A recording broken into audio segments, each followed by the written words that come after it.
Vamos falar então um pouquinho sobre adjetivos? Os adjetivos são palavras que caracterizam um substantivo. Eles dão uma especificação, eles dão uma qualidade, pode ser boa ou ruim, eles falam de um estado, de um aspecto físico ou psicológico de um substantivo, tá? Eles ajudam muita gente, por exemplo, quando a gente tem que fazer uma descrição.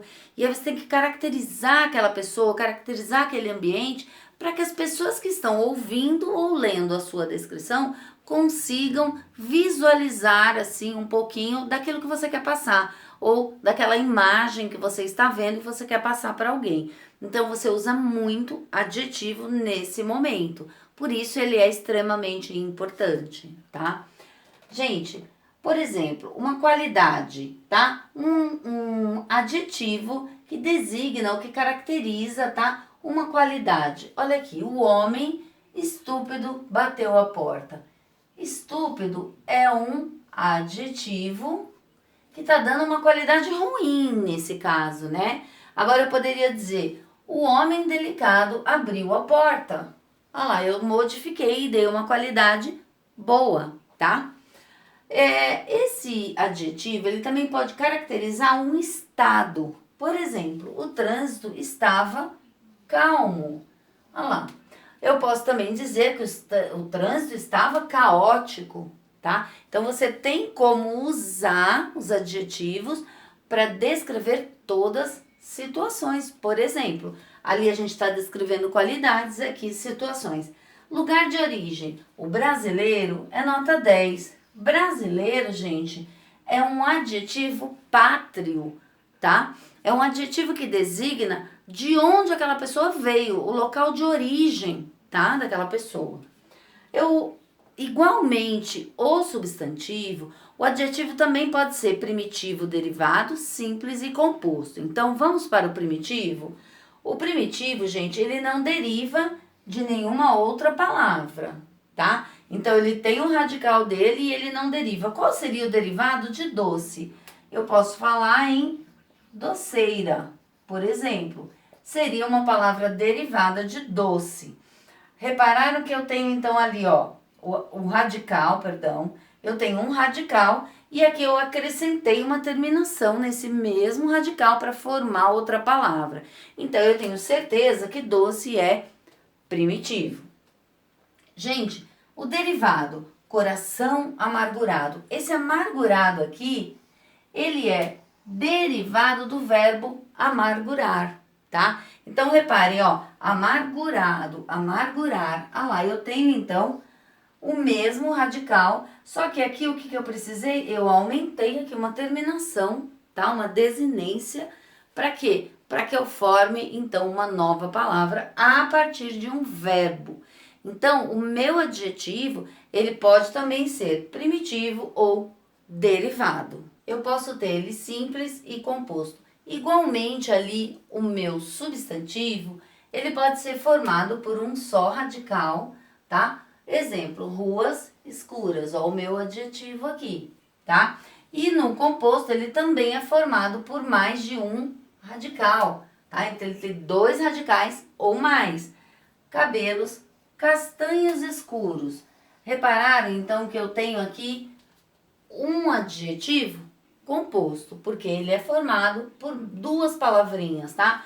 Um radical, uma palavra. Mais de um radical, mais de uma palavra, tá bom, pessoal? Oi, pessoal. Então, continuando aqui, a gente fala um pouquinho agora da flexão dos adjetivos, tá? Assim como o substantivo, o adjetivo, ele também é uma palavra variável em gênero, número e grau. Gênero masculino e feminino, ele também pode ser uniforme ou biforme. Uniforme é quando eu escrevo da mesma maneira o meu adjetivo para o feminino e para o masculino. O biforme é quando eu tenho duas formas de escrever o mesmo adjetivo. No caso masculino, eu escrevo corajoso e no caso feminino, eu escrevo corajosa. Tá bom, gente? Plural, né? A questão do número.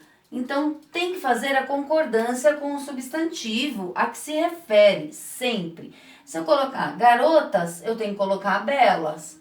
Se eu colocar garota, eu vou colocar bela. Se eu colocar meninos, eu vou colocar gentis. Se eu colocar menino, eu vou colocar gentil. Tá bom, gente? O grau pode ser comparativo. Por exemplo, a moça é tão alta quanto o namorado. Então, eu tenho aqui o substantivo moça, substantivo namorado e tenho um adjetivo para os dois. Eu tô dizendo que a moça ela é tão alta quanto o namorado. Isso quer dizer o quê? Os dois são altos. Eu fiz aqui uma comparação de igualdade, tá, pessoal? Aqui, o menino é mais tímido que sua irmã. Então, eu coloquei aqui a palavrinha mais, ó. E os dois são tímidos. O menino é tímido e a irmã do menino é tímida também. Só que o menino é mais. Então, eu criei aqui uma relação de superioridade, tá? Aqui, o menino é menos inteligente que sua irmã. Gente, olha aqui, menino e a irmã são os meus dois substantivos. Eu tenho então aqui um adjetivo e tenho a palavrinha menos, tá? Que dá uma sensação de quê? De inferioridade. Um é menos que o outro. Esse aqui, um é mais que o outro. E esse aqui, um é tão quanto o outro. Então, igualdade, superioridade e inferioridade. Pessoal, então falando em grau superlativo, esse grau superlativo a gente usa para intensificar uma qualidade em relação aos demais. Então, não é mais aquela questão da comparação entre um e outro, tá? Eu tô falando que é sobre todos os outros. Por exemplo, a moça é a mais alta de todas, tá? Se eu falar em superioridade, então eu continuo. A moça é a mais alta de todas. E se eu falar em inferioridade, então eu vou dizer assim, o menino fazendo isso, eu tô fazendo o quê? Eu tô intensificando, tá? Uma qualidade o quê? Ruim, né, gente? Eu tô dizendo então que ele é menos inteligente que a turma toda. Eu não tô fazendo comparação com um ou com o outro, tá bom? E a gente tem o grau absoluto. A moça era altíssima. Então eu não estou comparando essa moça com ninguém, nem com uma pessoa e nem com a totalidade das pessoas. Eu tô dizendo que ela é absoluta, porque ela é altíssima. Tá bom, pessoal? Espero que vocês tenham, então, entendido um pouquinho mais aí sobre adjetivos. E se vocês tiverem alguma dúvida, coloquem aí nos comentários para eu responder para vocês, tá bom? Fiquem comigo aí, se inscrevam no canal, deixem um like se vocês gostaram dessa aula e até a nossa próxima aula, pessoal.